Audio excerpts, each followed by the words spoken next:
नमस्कार मित्रांनो, आज आपण या व्हिडिओमध्ये बघणार आहोत इयत्ता 9वी विषय गणित प्रकरण 2, ज्यामध्ये स्वाध्याय 2.4 चा चौथा प्रश्न आहे अवयव पाडा।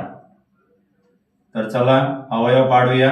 बघा, इथे प्रथम पद 12x वर्ग मायनस 7x प्लस 1 आहे। तर अशा बहुपदीचे अवयव पाडताना प्रथम पदाचा सहगुणक गुणिले अंतिम पदाचा सहगुणक यांचा गुणाकार किती होतोय 12। 12 चे असे दोन भाग करा की त्या दोन भागांची बेरीज किंवा वजाबाकी किती मिळाली पाहिजे 7। तर त्या अगोदर सर्वप्रथम 12 कोणकोणत्या पाड्या देतात ते आपण लिहूया। 4 त्रिक 12, 6 दुने 12 आणि 12 एक 12। इथे सर्वच पाडे आले, 4चा 3चा 2चा 1चा 6चा 12चा। आता या तीन जोडींमधून आपल्याला एक जोड अशी पसंत करायची आहे की ज्या जोडीची वजाबाकी किंवा बेरीज 7 झाली पाहिजे। तर या ठिकाणी आपल्याला प्रथम जोडी मिळते 4 आणि 3। 4 आणि 3 किती होतात 7, बाकीच्या मध्ये नाही होत। तर आपण हे दोन जोड्या कॅन्सल करूया आणि प्रथम जोडी 4 आणि 3। मोठ्या पदाला मायनसचं चिन्ह, मध्यम पदाला जे चिन्ह असेल तेच चिन्ह मोठ्या पदाला द्यायचंय आणि उत्तर मिळवायचं आपल्याला -7। तर मायनस प्लसच्या नियमानुसार या ठिकाणी आपल्याला मायनस ठेवावं लागेल, तेव्हा -4 आणि -3 किती होतील -7।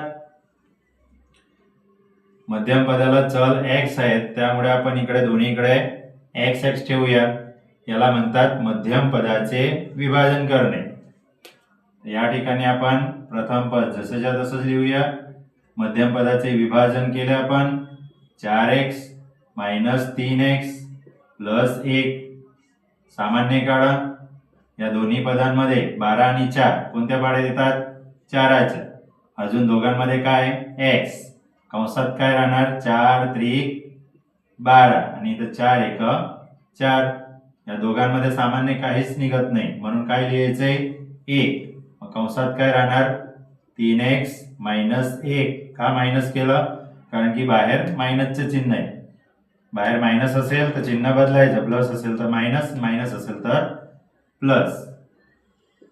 3x - 1 हे दोन टेबल सेम झाले, त्याला एकदाच उतरवायचंय आणि या 4x आणि -1 ला कंसात लिहूया। हे तुमचं फायनल उत्तर। पुढे बघूया 2 गुणिले 3 किती होतात 6। 6चे असे भाग करा की 7 येणार, 6 एक 6। मध्यम पदाला प्लस आहे, तिथे प्लस, इथे पण प्लस ठेवणार, तेव्हा आपल्याला उत्तर मिळेल +7।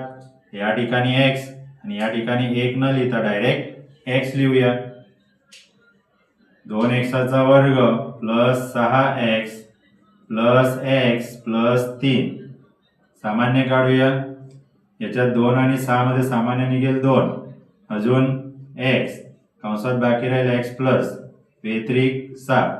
इथे सामान्य काहीच निघत नाही, म्हणून काय करायचंय 1, कंसामध्ये x प्लस 3 कॉमन आला, x प्लस 3 आणि या 2x ला आणि प्लस 1 ला आपण कंसात टाकूया, तर हे उत्तर आलं।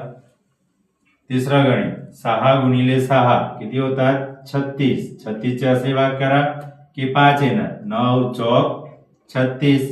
एकात प्लस ठेवावं लागेल, एकात मायनस ठेवावं लागेल, तेव्हा आपल्याला उत्तर मिळेल +5।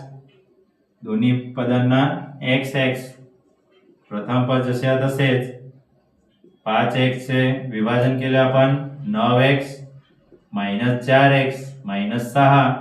दोन जोड्या बनवूया। 6 आणि 9 कोणत्या पाड्या देतात 3, दोघांमध्ये x कॉमन, 3 त्रिक 9, सॉरी 3 दुने 6, इथे 3 त्रिक 9। याच्या सामान्य 2, कंसात 2 दुने 4, चिन्ह बदलेल 2 त्रिक 6। तर या ठिकाणी फायनल उत्तर मिळेल 2x + 3 आणि 3x - 2। हे तुमचं उत्तर। शेवटचं गणित बघूया। 3 चौक 12, मध्यम पदाला काय नाही म्हणजे काय समजायचंय 1। 12 चे असे भाग करा की 1 येणार, 4 त्रिक 12। मध्यम पदाला मायनस आहे तर या ठिकाणी मायनस, उत्तर पाहिजे -1, इथे घ्यावे लागतील +3. या ठिकाणी आपण लिहूया 3x वर्ग -4x + 3x - 4. सामान्य काढूया. इथे सामान्य फक्त x, कंसात 3x - 4, इथे सामान्य काही नाही तर 1, 3x - 4 जसेच्या तसेच. या ठिकाणी फायनल उत्तर 3x - 4 आणि x + 1. चला मित्रांनो, पुन्हा भेटूया पुढच्या व्हिडिओमध्ये. तोपर्यंत बाय बाय.